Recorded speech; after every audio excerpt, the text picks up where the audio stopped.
Adaptar uma obra já com os fãs e lore estabelecidos nem sempre é uma tarefa fácil. Alguns ficam com o pé atrás quando escutam que sua obra favorita vai ganhar uma adaptação, já que há muitos exemplos que realmente preocupam a nós e é inegável que exige muito cuidado e carinho com o material original na hora de trazê-lo para as telonas do cinema, justamente para não manchar o legado de uma obra clássica para sempre. Hey Geekers, Lohan na área, e sim, fazer uma obra consiste em, na verdade, você reimaginar esta obra, só que em um outro formato. Um exemplo muito comum disso é quando alguns livros são adaptados em filmes, por exemplo, como aconteceu com Harry Potter, Senhor dos Anéis, Hobbit, Percy Jackson, Crepúsculo e por aí vai. A gente pode citar também Star Wars nesse caso aqui, que é a famosa inversão, né? Quando a gente começa com filmes e depois parte para novelização em livros. Entre 2000 e 2010 também ocorria muito dos estúdios fazerem adaptações de filmes para jogos, como aconteceu com vários jogos aí da DreamWorks, Blue Sky, alguns jogos de animes no geral e por aí vai.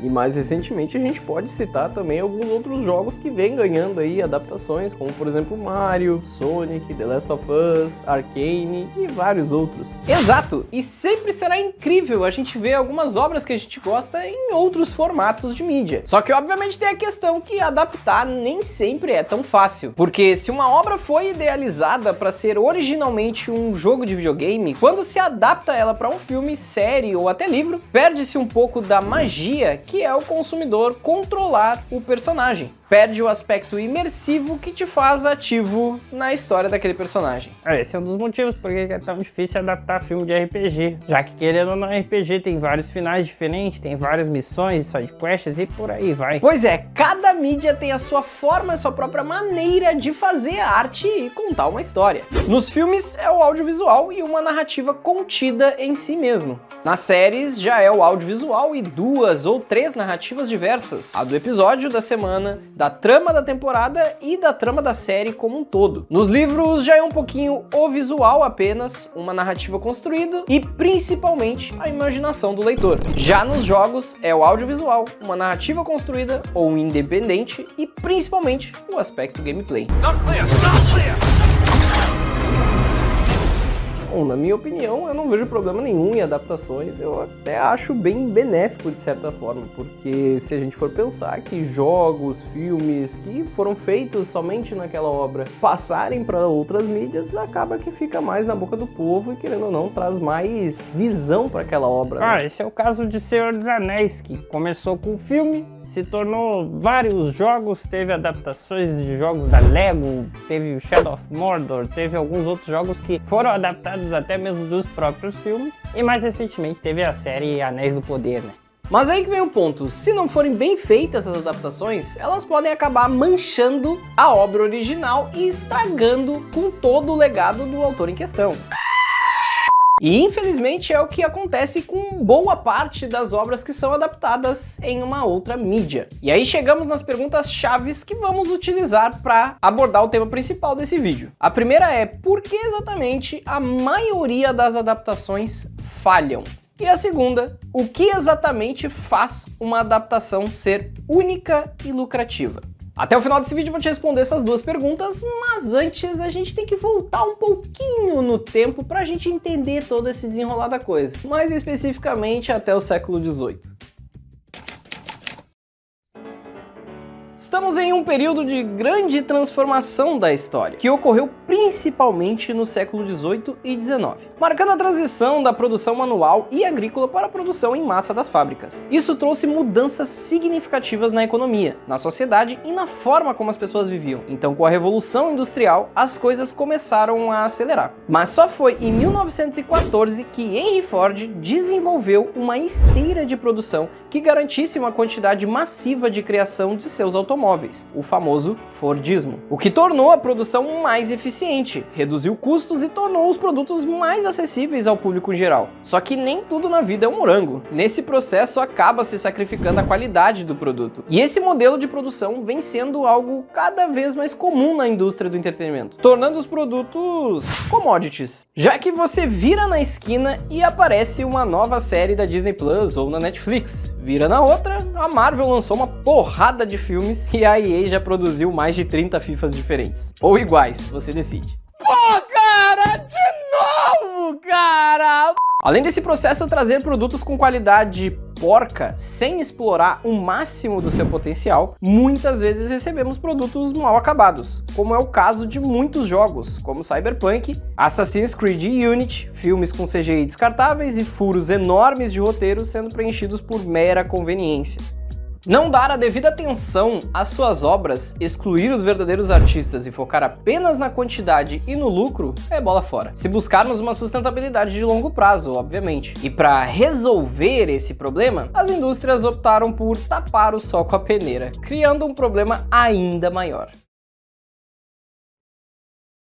Já aconteceu contigo de assistir um filme em casa, ou propriamente no cinema, achar ele muito bom, e depois de um tempo reparar que na verdade ele não era tudo isso? A trama era muito simples e rasa, os personagens são ok e a obra não passa nenhuma mensagem relevante? Pois é, infelizmente é o que os filmes atuais, séries e até jogos têm se tornado. Cascas lindas e bem enfeitadas, mas completamente vazias. O foco no espetáculo tira a nossa atenção do que é mais importante em uma obra, que é a mensagem que ela passa e a conexão que a gente cria com os personagens. E fazer esse tipo de coisa pode até gerar lucro no curto prazo, mas no longo prazo essa obra é esquecida ou apagada do tempo, porque não tem nenhum impacto significativo na cultura ou nas pessoas. Então a gente vê filmes que gastam 300 milhões de dólares para cumprir com o cachê de atores renomados de Hollywood e encher o filme de efeitos especiais. Em contrapartida, recebe um filme com uma mensagem deturpada ou um roteiro completamente incoerente. Um dos casos mais recentes é o próprio filme do Flash, que adapta livremente o arco do Flashpoint Paradox, mas que não entrega algo tão satisfatório assim. Gasta horrores com o cachê do Michael Keaton, com refilmagens, com CGI completamente podre, pra nos entregar uma adaptação porca que estraga toda a mensagem final da HQ original. E atualmente isso fica pior, porque a indústria, principalmente dos filmes, entendeu algo que a nostalgia vende, e vende muito.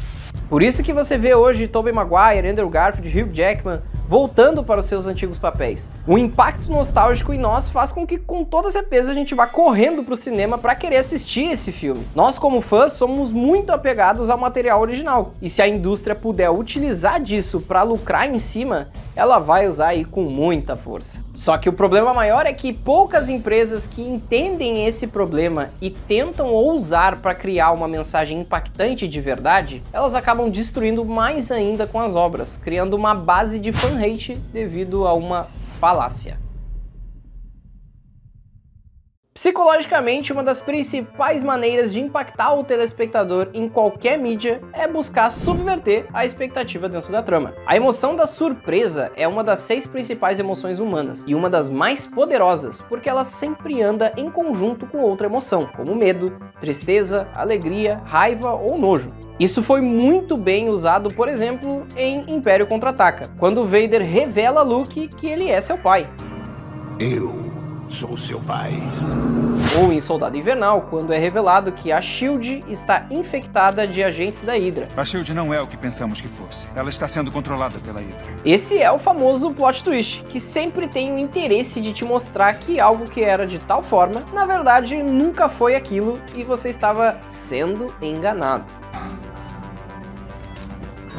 E de certa forma, adoramos ser enganados, quando esse plot faz sentido, obviamente, além de se conectar com a trama e nos traz alguma mensagem/ensinamento. Mas quando essa subversão de expectativa é feita de maneira errada, a recepção do público sempre será péssima e causará um boicote da própria obra. Exatamente porque o ato de mudança já é algo doloroso por si só. Ninguém gosta de mudar, porque mudar te tira da zona de conforto, mas às vezes é necessário. E nesses casos, quando você muda radicalmente elementos de uma obra já estabelecida, com uma base de fãs que guardam com carinho aquela obra, pode esperar que a desaprovação do público vai vir em peso. É o caso, por exemplo, em Star Wars, de transformarem a Rey, uma Zé Ninguém, em um planeta qualquer, que na verdade tem acesso à força, do nada ser a neta do maior vilão da galáxia. Aí, como que o chanceler Palpatine tem um filho bastardo num planeta qualquer, vai ser sempre uma dúvida. Mas pelo menos ela vira Skywalker no final, né?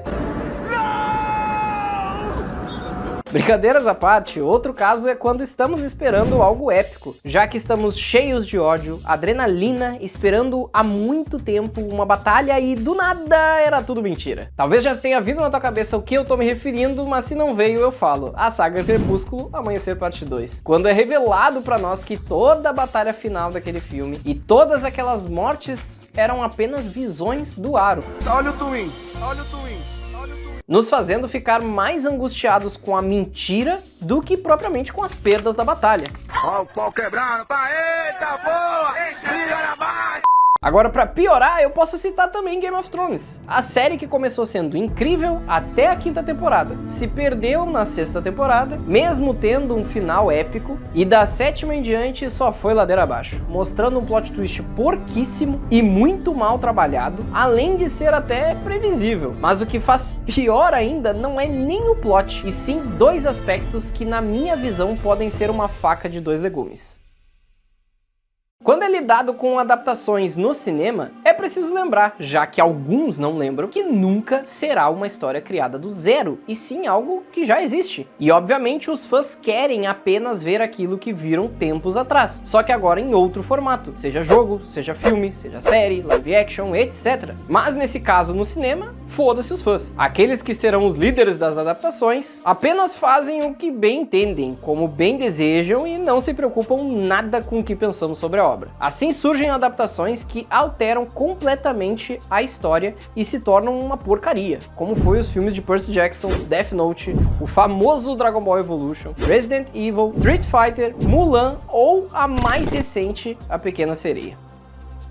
Alterar a história nem sempre será um problema, mas é necessário muita atenção quanto a isso, para não criar algo vazio e sem nexo nenhum. Ou pior, criar algo que não passe nem um pouco do sentimento que tivemos com a obra original. Usando o último exemplo, A Pequena Sereia se destaca bastante nesse assunto. Grandes pontos da história da personagem foram alterados, deixando o filme mais cansativo, sem sal e entediante. A batalha final perde completamente a graça quando estamos apenas assistindo uma escuridão enorme embaixo da água. Eu não entendi esse final. Quer dizer, não entendi foi nada.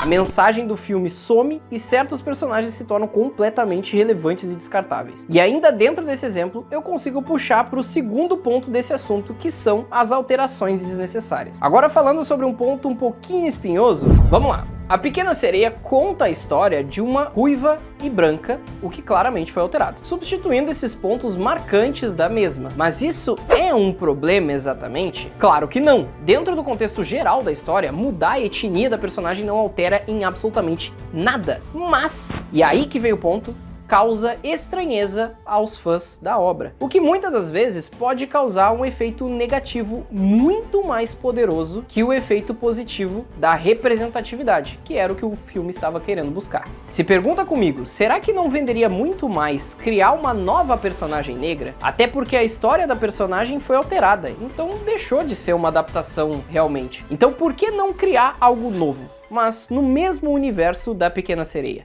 Posso citar aqui, por exemplo, a Malévola. Ao invés de Robert Stromberg adaptar a história original do conto, ele a alterou, tirando a atenção do príncipe ter que salvar a princesa e dando atenção, na verdade, ao relacionamento entre a vilã e a própria princesa, almejando mais representatividade das mulheres nas telas. Resultado, um filme que deu muito certo, foi muito bem recebido e teve continuação. Então, nesse caso, alterar pontos pequenos na obra, como desenvolvimento de personagens ou principalmente aspectos visuais, muitas vezes pode ser um tiro no pé, já que, por exemplo, um super-homem gay seria estranho, né? Ou um Peter Parker mulher, ou até mesmo um Lanterna Verde negro. Ah não, pera, esses personagens já existem. Só que não precisaram alterar a obra original, e sim foram criados novos para dar visibilidade aos casos, e que inclusive em determinados casos se tornaram muito mais visíveis até mesmo que o original, como foi com Jon Stewart, o nosso Lanterna Verde negro. E por conta desses motivos e de muitos outros que a maioria das obras que são adaptadas falham. Por isso que o termo adaptação é tão temido e até odiado por alguns fãs. E mesmo parecendo que eu tô só descendo a lenha aqui nas adaptações de filmes, séries, HQs e por aí vai, na verdade nem toda obra que é adaptada ela se torna ruim, nem mesmo depois de ter sido alterada. Não é um problema alterar, o problema é realmente fazer errado. E eu posso citar alguns exemplos aqui que são muito bons, como o próprio Aranhaverso, A Lenda de Tarzan, Alita, Ghost in the Shell, Harry Potter, Senhor dos Anéis, Nárnia e por aí vai. Então por isso, alterar aspectos da obra original pode ser uma faca de dois legumes. E o que fizeram essas adaptações se tornarem bem-sucedidas pode ser resumido em apenas 3 palavras, sendo elas conhecimento, cuidado e carinho. Pra mim isso é óbvio, mas é complicado quando a gente percebe que a maioria das pessoas que adaptaram uma obra ou continuaram não tinham um mínimo conhecimento do material original. É o caso de Kathleen Kennedy, que mesmo sendo discípula de grandes nomes do cinema como George Lucas e Spielberg, não conseguiu honrar o legado de seus mestres e basicamente arruinou Star Wars com as sequels. E que engraçadamente eles tentam até esquecer dessa desgrama que foi os últimos 3 filmes. Não sei de nada, não sou... Mano... Além de Star Wars, podemos citar aqui também Resident Evil, demonstrando obviamente que os diretores não tinham conhecimento nenhum do material original para entender o que é ou não mutável, o que faz aquela obra ser especial e o contexto que ela foi criada. E mesmo tendo alguns aspectos icônicos dos jogos dentro dos filmes, como o Nemesis, alguns personagens importantes ou a cena dos lasers, por exemplo, que inclusive foi incluída nos jogos após o filme, talvez esse tenha sido o único acerto de Resident Evil,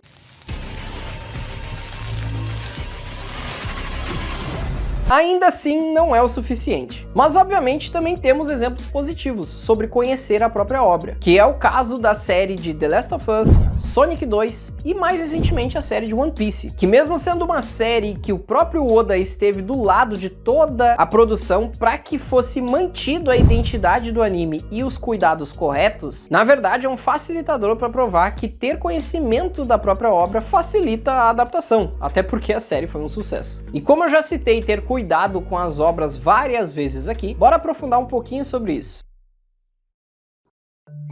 A pessoa que for adaptar tem que ter noção do que pode ou não ser alterado. Não é possível adaptar 100% uma obra, tanto por questões de mudanças culturais, quanto de mídia e por aí vai. O exemplo é The Last of Us, que não tem como ser adaptado completamente, já que ele não tem o fator gameplay que o videogame proporciona. Mas existem elementos dentro de uma obra que são base fundamental para ela acontecer. E esses sim são imutáveis, que é o que faz aquela obra ser diferente e única de outras do mesmo gênero / nicho. Comparando, por exemplo, The Last of Us com Resident Evil, o que diferencia uma obra da outra? The Last of Us é uma história focada em laços familiares, dando muita atenção à narrativa e ao ambiente que reforça isso durante o jogo. Já Resident Evil é uma obra focada na resolução de puzzles e com o objetivo de desvendar os mistérios atrelados a cada jogo, e tudo que vem acontecendo no mundo após a Umbrella Corporation. Repare que eu não citei zumbis em nenhum dos dois, embora ambos lidem com esse antagonismo justamente porque o foco não é esse. E uma das obras soube dar foco onde deveria, enquanto a outra achou que se tratava apenas de um apocalipse zumbi. Então, adaptar Resident Evil em uma série ou filme seria prudente trazer um pouco desses elementos investigativos para trazer a resolução de puzzles, focando em como a narrativa dos personagens em meio a essa loucura toda vai se desenrolar. Enquanto se The Last of Us ficasse mais na execução de espetáculos visuais, combate visceral, foco nos zumbis e menos na relação de Ellie e Joel, teria sido um fracasso com toda certeza. Adaptar uma obra pode ser lucrativo, mas não é um modelo de negócios. É de fã para fã. Quem for adaptar a obra terá que ser mais um fã e talvez o mais lunático entre todos eles. É nos detalhes que a gente enxerga que aquela obra foi feita com paixão. É o caso da mais recente série Ahsoka, em especial o episódio 5, escrito e dirigido por Dave Filoni, um grande fã da franquia que trabalhou junto de George Lucas na animação The Clone Wars. E quando Lucas saiu das produções e deixou tudo na mão da Disney, Filoni continuou o legado do seu mestre criando Star Wars Rebels, The Mandalorian e a série Ahsoka. Obras que valorizam e honram tudo o que mais importa dentro do universo de Star Wars para Lucas, que é a família, as rimas poéticas e a dualidade da força entre o lado da escuridão e o lado da luz. Um outro exemplo também muito bom para ser incluído é os próprios Vingadores Ultimato, que foi definitivamente uma carta de amor aos fãs do UCM, feito pelos irmãos Russo, que entenderam o cerne do UCM, o core de cada personagem que estava sendo adaptado dos quadrinhos e nos entregaram uma das melhores experiências do cinema. Sempre será necessário que adaptações sejam feitas de tempos em tempos, obviamente. Se uma obra formidável for bem adaptada, sua mensagem pode se proliferar durante décadas e impactar cada vez mais pessoas. Porém, existem obras que só precisam ser adaptadas uma única vez para marcarem uma geração e serem lembradas durante muito tempo. E esse é o caso de Batman, o Cavaleiro das Trevas, que não só trouxe uma das melhores adaptações de Batman em live action, como também é usada de parâmetro e até hoje é reconhecido como o melhor filme de super-heróis de todos os tempos. Eu não quero matar você. Mas será que é tudo isso mesmo que ficam dizendo por aí? Bom, eu acho que a gente pode abordar isso e assim que esse vídeo estiver pronto, ele vai estar aparecendo pra ti aqui. Muito obrigado por ter me acompanhado até aqui e eu fui.